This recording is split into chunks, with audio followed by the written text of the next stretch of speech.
Back in 2010, I found myself living in Winter Garden, Florida with my husband and his terminally ill uncle. The circumstances leading us there were unfortunate, as we had experienced significant losses during the 2008 housing market crash, just like many of my husband's lawn maintenance customers. In the midst of our financial struggles, we made the decision to move in with his uncle, who was suffering from stage 4 cirrhosis of the liver. Surprisingly, his self-entitled sister and her family refused to lend a helping hand in taking care of him. My husband, a retired Seminole County Sheriff's officer, which became important later in the story, and I settled into the 2 bedrooms of the condo while his uncle occupied the living room where he had set up his bed. However, we soon discovered a series of problems in the condo. On the first day, we came across dangerous black mold caused by a leaky dishwasher. The following day, we noticed loose tiles and a leaky shower head in the master shower. To our horror, on the 3rd day, we stumbled upon a nest of brown recluse spiders in the living room. We promptly discussed these issues with his uncle, only to find out that the landlord, whom we referred to as the Slumlord, was refusing to address these problems as required by law. Although we were inclined to take legal action at the time, my husband's uncle managed to dissuade us on multiple occasions. Interestingly, the slumlord remained cordial as long as my husband's uncle was alive. However, everything changed the day after his uncle's passing. The slumlord's behavior became hostile, aggressive, and he began exerting pressure on us to vacate the premises, treating us as nothing more than drug-addicted squatters. In fact, when we dropped off our next rent check, he even tried to physically confront my husband. Despite his threats and demands, the slumlord refused to follow the proper eviction procedures outlined in Florida laws. Adding to our troubles, the slumlord's corrupt associate, his wife, who happened to be a Winter Garden PD code enforcement officer, recruited my husband's self-entitled aunt and uncle to harass us, suggesting we should just move even if it meant living in a tent. Self-entitled aunt, why don't you and my nephew, the retired SCSD officer, just leave so they can rent the condo to another senior? Husband, we currently have nowhere else to go, and he must abide by the eviction laws. Otherwise, he'll face serious consequences. Self-entitled aunt, you're nothing but trouble. Retired SCSD officer, you've been causing problems since the day you were born. Get out of their condo and stop being a nuisance for everyone. Who cares if you have to live in a tent? All these events aroused suspicion in my husband, who, having specialized in uncovering corrupt law enforcement during his tenure, became especially wary. We discussed the situation and decided to launch our own investigation into the slumlord and the corrupt code enforcement wife. Firstly, we started placing all rent payments into an escrow account, meticulously documenting the neglected repairs. Secondly, we sent a cease and desist notice to the slumlord and the self-entitled aunt, putting an end to their harassment. Simultaneously, I delved into researching public property tax records, and to my delight, I struck gold. It turned out that the slumlord's condo wasn't registered as a rental property with the state of Florida, allowing him to pay significantly less in property taxes than he should have been. Furthermore, the property tax records revealed that the condo was not even owned by the slumlord. It was still deeded to his mother, who, as I discovered, had been residing in a retirement home for the past 5 years, long before my husband's uncle moved in. As our investigation deepened, my husband uncovered the alarming fact that the corrupt code enforcement wife had been inspecting and approving her own properties, including the condo, which clearly violated the conduct laws of Florida's code enforcement. Additionally, I learned from neighbors in the condo complex that the slumlord had exclusively rented to seniors with severe health issues. However, the most significant discovery we made, second only to the tax evasion, was the existence of a strict policy within the Condo Owners Association, which prohibited renting or leasing of units. This meant that the condo could only be occupied by the owner or their family. Renting it out was strictly prohibited. Armed with all the evidence we had collected, my husband and I began to dismantle the slumlord's carefully constructed empire. My husband wasted no time and filed a formal complaint against the corrupt code enforcement wife with the Winter Garden Police Department.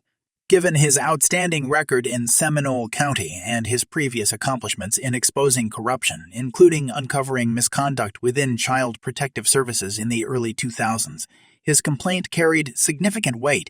This background played a crucial role in prompting the Winter Garden Police Department to launch an investigation into the corrupt code enforcement wife. The investigation revealed not only her perjury during inspections on her family's properties, but also on the property owned by my husband's self-entitled aunt and uncle. As a result, the corrupt code enforcement wife was terminated from her position, had her state enforcement officer's license revoked, and faced multiple criminal charges.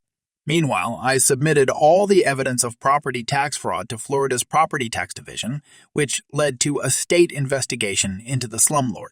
The investigation uncovered not only his property tax fraud related to the condo, but also fraudulent activities regarding a property he had been renting to his son and my husband's self-entitled aunt's son. Additionally, it was discovered that he had committed business tax fraud and income tax fraud. In a surprising turn of events, both Slumlord's son and my husband's self-entitled aunt's son were arrested for possessing illegal narcotics with intent to sell when investigators arrived at the rental house where they resided. The extent of the fraud discovered during this process exceeded our expectations, but we were relieved that justice was being served. The business tax fraud perpetrated by the Slumlord also implicated my husband's self-entitled aunt and uncle, since they were his business partners. The self-entitled uncle, who held the position of postmaster in Winter Garden, came under investigation by the United States Postal Service, USPS, due to his involvement in the tax fraud scheme and the embezzlement of money orders. As a result, he lost his job and pension. All four individuals, the Slumlord, his wife, my husband's self-entitled aunt, and my husband's self-entitled uncle, were convicted of multiple white-collar crimes. They were forced to sell their properties and most of their belongings, served various forms of jail time, and faced substantial fines and restitution orders. In the end, the Slumlord, his wife, my husband's self-entitled aunt, and my husband's self-entitled uncle, along with their sons, were brought down by a multitude of felony and misdemeanor charges, all because they attempted to strong-arm us into eviction. This whole experience serves as a testament to the intelligence and resourcefulness of tenants when pushed to their limits.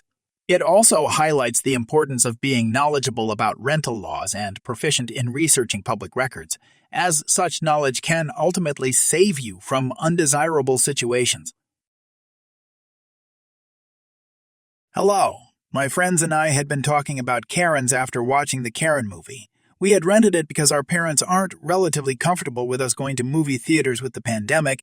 A friend of mine, who I knew since first grade, reminded me of the Children Destroyer Karen, the woman we never hoped to see again.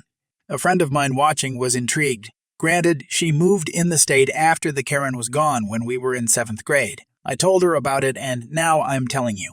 The 6th grade school year had begun for me. A few months later, a woman moved in with her 2 entitled kids in my grade entitled Daughter A.D. and entitled Son E.S. With the signature Karen haircut, I didn't know what it was at the time. I thought she was just a normal woman. What I thought changed when the school year began. I walked to school with my amazing cousin in 8th grade at the time. We lived on the same block. You'll soon find out why she's so amazing later. Whilst crossing the street, we hear a horn. We look over, and beside us, we see Karen blasting her car's horn, yelling at the couple of kids crossing the street, including us. Amazing cousin. Isn't that Karen? Nee, yeah. Amazing cousin soon noticed something in Karen's car. A tall, halfway empty bottle of vodka she knew because that was one of her mother's favorite drinks. She instantly started to run across the street now, hurrying me just in case Karen was drunk. Nee, what's going on? Amazing cousin. Karen has a large bottle of vodka in her passenger seat. I want to make sure you're safe. I don't care for those kids. They cause enough trouble. She was talking about AD and ES. She lived next to them, so she knew most of what they were really like. She and her parents didn't tell me because they didn't want to get me, as young as I was at the time. In a situation like that, damn, I knew she was a Karen. That was the first time I heard the name Karen be used to describe a group of people. Anyways, unlucky me, ED was in the same homeroom as me. She was a total bully. Regarding the male classes, ES was as bad as her, maybe even worse as he tended to throw paper balls at teachers and students. In my middle school, there were female and male homerooms, including one that's mixed. I had become a huge target of their bullying and came down with self-esteem issues and depression at a young age. I blamed myself as they had targeted me due to my symptoms of ADHD, my shuddering, and even the issues resulting from their bullying. I hadn't told Amazing Cousin or anyone, for that matter, about it, but she ended up finding anyways. I was walking with my books when ES pushed me, making me drop my stuff. Amazing Cousin saw from the corner of her eye and marched towards me. I was on the floor crying as I couldn't take it anymore. She patted my shoulder and gave me a hug, then got up and walked after ES and ED, grabbing them by the collar and dragging them toward the office. There were cameras they didn't notice in the hall when they pushed me. After seeing the footage and making sure Amazing Cousin didn't hurt those brats, they had gotten a punishment that was equivalent to a slap on the wrist, a 30-minute detention, while Amazing Cousin had gotten a 2-day suspension because ES and ED claimed she had hurt them on the way there, as they were the good kids near the teachers. Sadly, the bullying had continued and had gotten worse. One day in the 6th grade, teachers had a meeting. These meetings were for the whole week, so there were a bunch of substitutes. They treated the substitutes with no respect. This brought their reputations with the whole school staff down. They were no longer believed and monitored, which they ended up getting suspended multiple times. That's when Karen full Karenness set sail. She started to deliberately harass children and seemed to be looking for me. I walked with Amazing Cousin that Karen would just stick up her middle finger when Amazing Cousin wasn't looking, and I was. I held back tears. One day, we were very early, and with a horrible coincidence, Karen and her brats were too. Amazing Cousin had gotten thirsty, so she went to a park which was popular and near the middle school. It had water fountains with clean water. She told me to stay there, so I sat down and then I hear the signature. "Excuse me." I looked up and, to my horror, Karen, ED, and ES were there. "Karen, I hear that you and your cousin had been causing my children some trouble. I'll get your parents and that cousin of yours arrested and you'll have no one." It was something like that. Karen continued to berate me when Amazing Cousin came by right behind her and her children. Amazing Cousin was tall, about 5'10" at that age, while Karen was about 5'2", and her brats seemed to have gotten their height from their father as they were a bit taller than their mother. Amazing Cousin. Hey! Karen and her brats looked at Amazing Cousin to their horror. She was back, and she looked pissed as what had been happening to me caused her to have an extremely low patience for Karens. Amazing Cousin. You see, Karen, this is why your husband left you. He was probably tired of your nonsense. How are you gonna berate a child and encourage your kids to help you along? That's why they've been getting in trouble. You're such a Karen and nothing will ever help that.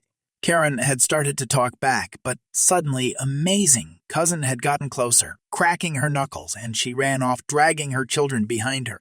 Over the next few months, Karen's demon spawns left me alone. As far as I knew, they had found new targets. One of the targets wasn't having it. They had told their parents.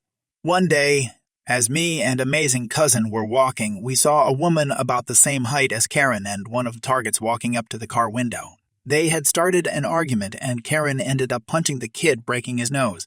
Police had been nearby, and they saw the whole debacle. Karen was arrested, and the woman had requested pressed charges.